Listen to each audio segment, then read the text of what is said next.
I Dream of Jeannie is an American sitcom with a fantastical premise.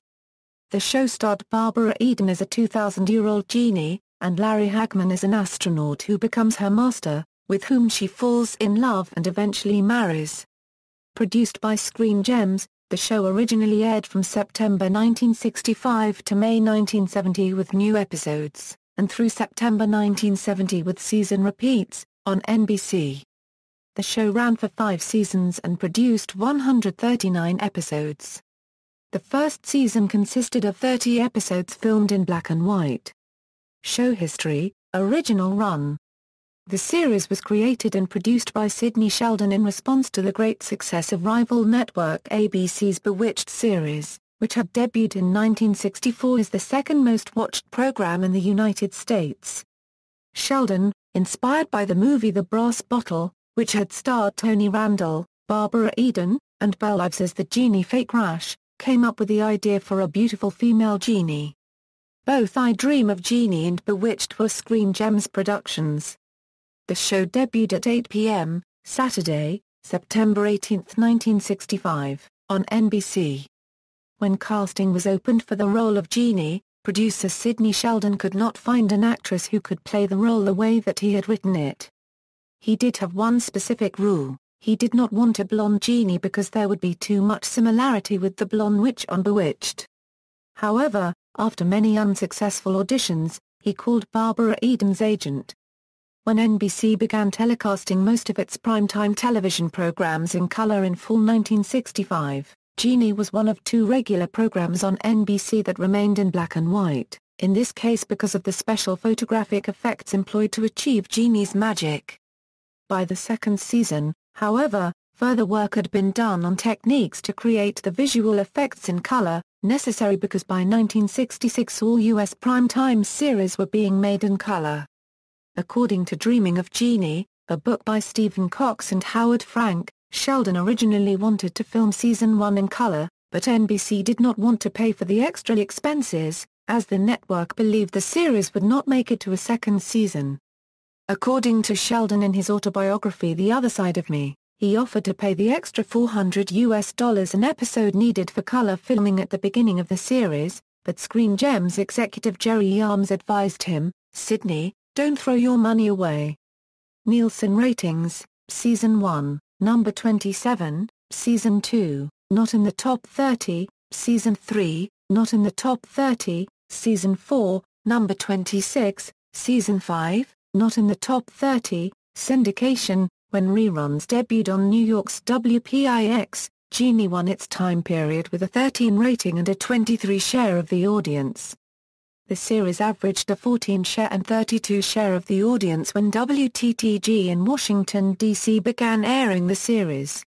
It was the first off-network series to best network competition in the ratings, the big switch no doubt representing the first time in rating history that indies have knocked over the network stations in a primetime slot. Was promoted by WPIX's premiere of the off-web Jeannie reruns back-to-back from 7 to 8 p.m. Animated series: Hanna-Barbera Productions produced an animated series Jeannie from September 1973 to 1975, which featured Jeannie and Jeannie in training Babu as the servants of Corianders, a high school student.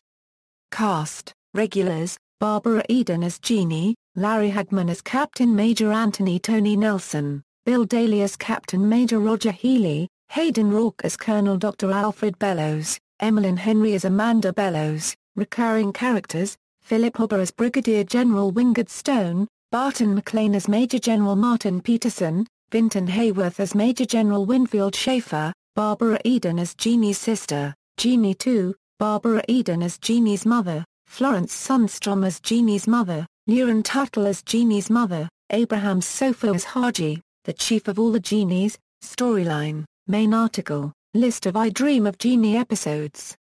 In the pilot episode, The Lady in the Bottle, astronaut Captain Tony Nelson, U.S. Air Force, is on a space flight when his one-man capsule Stardust 1 comes down far from the planned recovery area, near a deserted island in the South Pacific. On the beach, Tony notices a strange bottle that rolls by itself. When he rubs it after removing the stopper, Smoke starts shooting out and a Persian-speaking female genie materializes and kisses Tony on the lips with passion, shocking him. They cannot understand each other until Tony expresses his wish that Genie could speak English, which he then does. Then, per his instructions, she blinks, and causes a recovery helicopter to show up to rescue Tony, who is so grateful that he tells her she is free. But Genie, who has fallen in love with Tony at first sight after being trapped for 2,000 years, re-enters her bottle and rolls it into Tony's duffel bag so she can accompany him back home. One of the first things Genie does, in a subsequent episode, is break up Tony's engagement to his commanding general's daughter, who, along with that particular general, is never seen again. Tony at first keeps Genie in her bottle most of the time. But, he finally relents and allows her to enjoy a life of her own. However, her life is devoted mostly to his, and most of their problems stem from her love and affection towards Tony, and her desire to please him and fulfill her ancient heritage as a genie, especially when he doesn't want her to do so. His efforts to cover up Genie's antics, because of his fear that he would be dismissed from the space program if her existence were known, brings him to the attention of NASA's resident psychiatrist, U.S. Air Force Colonel Drive Alfred Bellows. In a running gag, Dr. Bellows tries over and over to prove to his superiors that Tony is either crazy or hiding something, but he is always foiled and Tony's job remains secure. A frequently used plot device is that Genie loses her powers when she is confined in a closed space. She is unable to leave her bottle when it is corked. And, under certain circumstances, the person who removed the cork would become her new master. A multi-episode story arc involves Genie becoming trapped in a safe when it is accidentally locked. Tony's best friend and fellow astronaut, U.S. Army Corps of Engineers Captain Roger Healy, does not know about Genie for several episodes. When he finds out, he steals her so he can live in luxury, but not for long before Tony reclaims his status as Genie's master. Roger continues to demonstrate his desire to use Genie's powers for his own selfish benefit, but for the most part he respects Tony's status as Genie's master. Both Tony and Roger are promoted to the rank of Major late in the first season.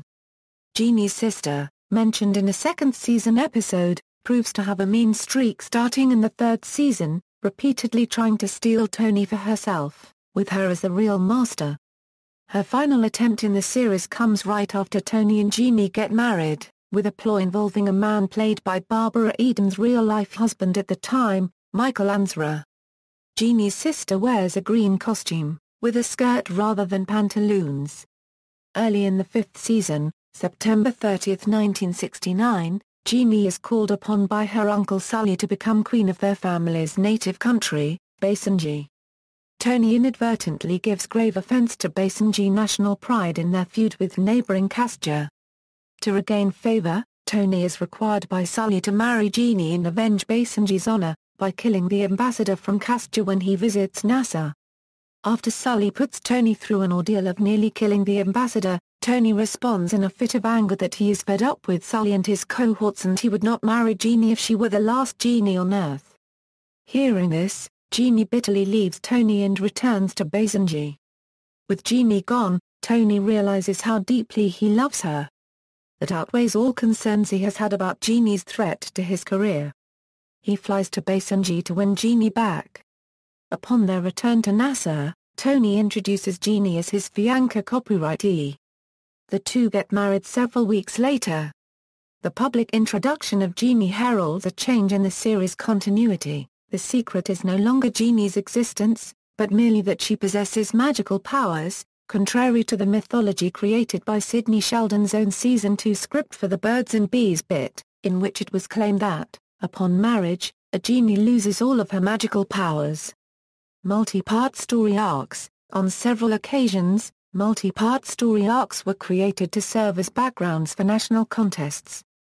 During the second season, in a story that is the focus of a two-part episode and a peripheral plot of two further episodes, it was established that Genie did not know her birthday, and her family members could not agree when it was either. Tony and Roger used NASA's powerful new computer and horoscopic guidance based on Genie's traits to calculate it. The year is quickly established as 64 BC, but only Roger is privy to the exact date and he decides to make a game out of revealing it. This date became the basis of the contest. Jeannie finally forces it out of him at the end of the fourth episode, April 1st. This date conflicts with the birthday given to her in the season 1 episode G.I. Jeannie, July 1st. In a third season 4-part episode, Jeannie is locked in a safe bound for the moon. Any attempt to force the safe or use the wrong combination will destroy it with an explosive. Jeannie is in there so long that whoever opens the safe will become her master. The episodes spread out over 4 weeks, during which a contest was held to guess the safe's combination. This explains why Larry Hagman is never seen saying the combination out loud, his mouth is hidden behind the safe or the shot is on Jeannie when he says it. The combination was not decided until just before the episode aired, with Hagman's voice dubbed in. Over the closing credits, Barbara Eden announced and congratulated the contest winner, with €4.9 as the winning combination.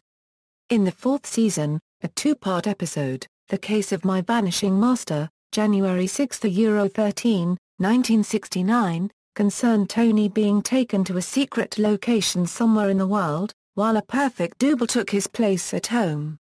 A contest was held to guess the location to which Tony had been taken. Unlike earlier contests, the answer was not revealed within the story. At the end of Invisible House for Sale, February 3, 1969, there was a special contest epilogue, where Jeannie and Tony revealed to the audience the secret location, Puerto Rico, followed by the name of the grand prize winner. Setting: although the series was set in and around Cape Kennedy, Florida, and Nelson lived at 1020 Palm Drive in nearby Cocoa Beach, California, locales were used in place of Florida ones. The exterior of the building where he and Healy had offices was actually the main building at the Dryden Flight Research Center at Edwards Air Force Base, north of Los Angeles. If you look at some of those old episodes, it's supposed to be shot in Cocoa Beach, but in the background you have mountains the Hollywood Hills, Bill Daly said. In actuality, the home of Major Nelson was filmed at the Warner Ranch, in Burbank. Many exteriors were filmed at this facility. Interior filming was done at the Sunset Gower Studios in Hollywood. The cast and crew only made 2 visits to Florida's Space Coast, both in 1969. On June 27, a parade in Cocoa Beach escorted Eden and the rest of the cast to Cocoa Beach City Hall, where she was greeted by fans and city officials. They were then taken to LC-43 at Cape Canaveral, where she pressed a button to launch a Lockheed Dart weather rocket. They had dinner at Bernard Surf, where Eden was given the State of Florida's Commodore Award for Outstanding Acting. Later the entourage went to Lee Caron's Carnival Club, where Eden was showered with gifts and kissed astronaut Buzz Aldrin on the cheek, just 2 weeks before the Apollo 11 launch. The cast and crew returned on November 25, 1969 for 3 days for a mock wedding of Eden and Hagman staged for television writers from around the nation at the Patrick Air Force Base Officers Club.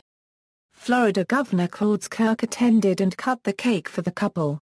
Eden returned 27 years later, in July 1996, as a featured speaker for Space Days at the Kennedy Space Center. Cocoa Beach Mayor Joe Morgan presented her an I Dream of Jeannie Lane street sign, later installed on a short street off A1A near Laurie Wilson Park. On September 15, 2005, the area held a We Dream of Jeannie festival, including a Jeannie lookalike contest.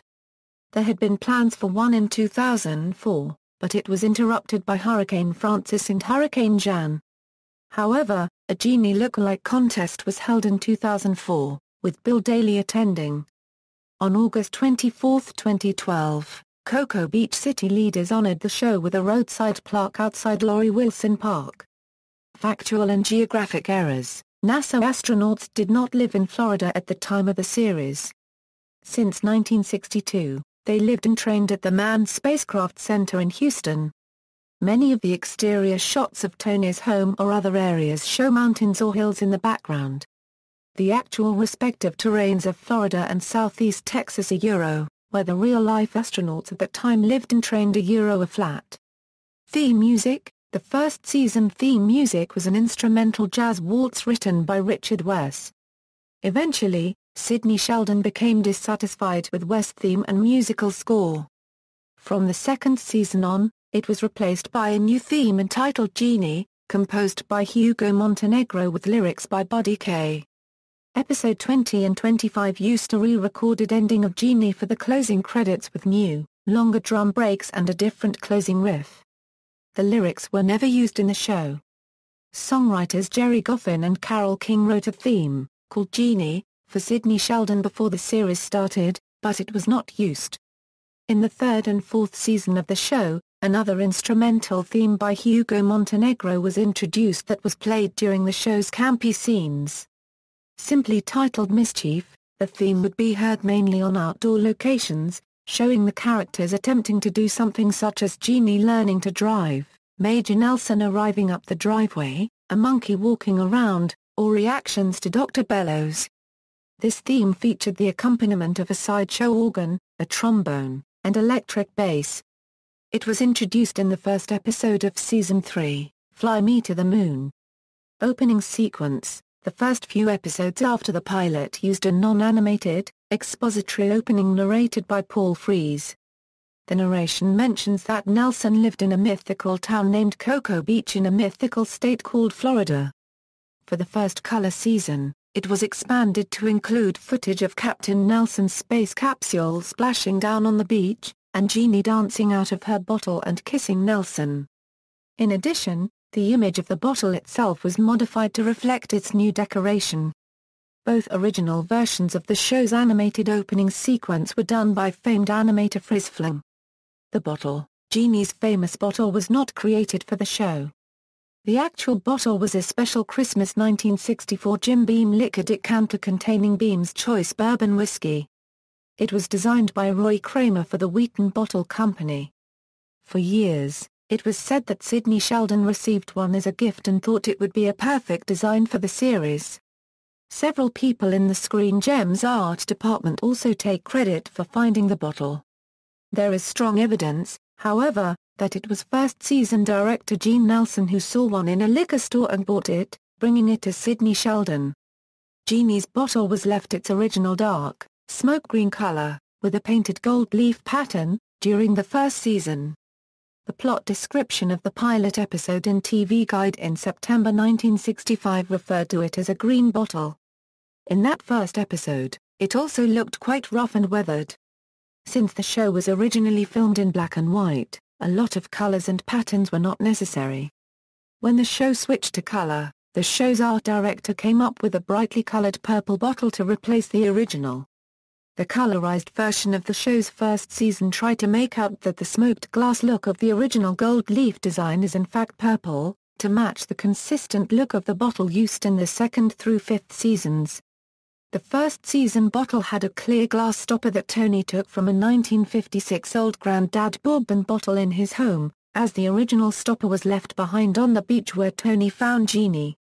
In the first color episode, Jeannie returns to the beach, and her bottle is seen to have its original stopper, presumably retrieved by her upon her return there. The rest of the TV series used the original bottle stopper. During the first season, in black and white, the smoke effect was usually a screen overlay of billowing smoke, sometimes combined with animation. Early color episodes used a purely animated smoke effect. Sometime later a live smoke pack, lifted out of the bottle on a wire, was used. Jeannie's color episode's bottle was painted mainly in pinks and purples, while the bottle for the Blue Jean was a first-season design with a heavy green wash. And Jeannie's sister's bottle was simply a plain, unpainted Jim Beam bottle. No one knows exactly how many bottles were used during the show, but members of the production have estimated that 12 bottles were painted and used during the run of the series. The stunt bottle used mostly for the smoke effect was broken frequently by the heat and chemicals used to produce Jeannie's smoke. In the pilot episode, several bottles were used for the opening scene on the beach. One was drilled through the bottom for smoke, and another was used to walk across the sand and slip into Tony's pack. 2 bottles were used from promotional tours to kick off the first season, and 1 bottle was used for the first season production. Barbara Eden got to keep the color stunt bottle used on the last day of filming the final episode of the television series. It was given to her by her makeup woman after the show was cancelled while the show was on hiatus. As per the DVD release of the first season, Bill Daly owns an original bottle, and as per the Donnie and Marie talk show, Larry Hagman also owned an original bottle. In the penultimate episode, Hurricane Jeannie, Nelson dreams that Dr. Bellows discovers Jeannie's secret, and that Jeannie's bottle is broken when dropped. A broken bottle is shown on camera. This was intended to be the series' final episode and is often shown that way in syndication. Jeannie's origin. In the first season, it is made clear that Jeannie was originally a human who was turned into a genie by the Blue Gene when she refused to marry him. Several members of her family, including her parents, are rather eccentric, but none are genies. Her mother describes the family as just peasants from the old country. The Blue Gene was played by Barbara Eden's first husband, Michael Ansra. In later seasons, he also played King Kamehameha and Biff Jellicoe. The topic of Jeannie originally being human is restated in Season 2 during the episode, How to Be a Genie in 10 Easy Lessons. Jeannie mentions that she is a sister who is a genie, but the phrasing "she was a genie when I left Baghdad" does bring up the question of whether she too was born a genie. In the third season, this continuity was changed retroactively and it was assumed that Jeannie has always been a genie. All her relatives are then also genies, including, by the fourth season, her mother. This may have been done to increase the similarity with Bewitched, or simply to increase the number of possible plotlines.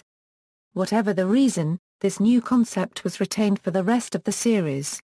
The TV movie I Dream of Jeannie, 15 years later, reiterates most of Jeannie's first season origin when she tells her son, Tony Jr., that she was trapped in her bottle by an evil gene after she refused to marry him. In a 1966 paperback novel published by Pocket Books, very loosely based on the series, it was established in the story that Jeannie and her immediate family were genies living in Tehran hundreds of years before Tony found her bottle on an island in the Persian Gulf. References in popular culture: Philadelphia punk rock band Ed Milkman have a song called I Dream of Jesus, in which the singer's mother finds Jesus who is trapped inside a bottle. The song appears on the 1993 album Not Richard, But Dick. The Big Time Rush episode Big Time Songwriters contains a scene where Aaron Sanders is dressed like Barbara Eden while reading a script for a movie or television show called Teen Genie. Episode 15 of Season 6 of the Supernatural TV series Charmed was called I Dream of Phoebe. In it, Phoebe Halliwell is turned into a genie, and wears a pale blue version of Jeannie's costume. The Fairly Odd Parents episode Jeannie Meenie Miny Mo sees Norm the genie note one of his weaknesses as being unable to resist the charms of Barbara Eden. The Season 9 episode titled I Dream of Cosmo sees an amnesiac Cosmo believe he's a genie witch hybrid, after Mr. Turner finds Cosmo in a lamp resembling Aladdin's. The TV show Weird Science has the main character Lisa, a genie, in search of another genie in one episode, lamenting that she's alone in the world save for Barbara Eden and some big blue guy who sounds like Robin Williams. Indian serial Genie or Juju is based on this series. In the Bob Newhart Show 19th Anniversary Special, Bob Hartley talks with his friends about the strange dream he'd had of being an innkeeper in Vermont. At one point his neighbor Howard Borden recalls his own strange dream about being an astronaut in Florida, which leads to several I Dream of Jeannie clips with Roger Healy. The film A Very Brady sequel ends with Jeannie visiting the Bradys and claiming to be Mike's wife. Notes. References: Cox, Stephen. Howard Frank. Dreaming of Jeannie, TV's Primetime in a Bottle. St. Martin's Griffin. ISBN A0-312-20417-5. Sheldon, Sidney. The Other Side of Me. Warner Books. ISBN A0-446-53267-3. Brewster, Dennis. I Dream of Jeannie. Pocket Books. Cludger, Jeffrey. Apollo 13, Lost Moon.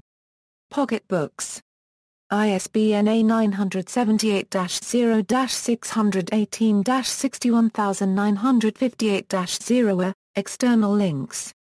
Barbara Jeannie Eden's official website, TV Land buys back the rights to I Dream of Jeannie. I Dream of Jeannie at the Internet Movie Database. I Dream of Jeannie at TV.com. Anthony Nelson, fictitious astronaut. Encyclopedia Astronautica. Roger Healy, fictitious astronaut. Encyclopedia Astronautica.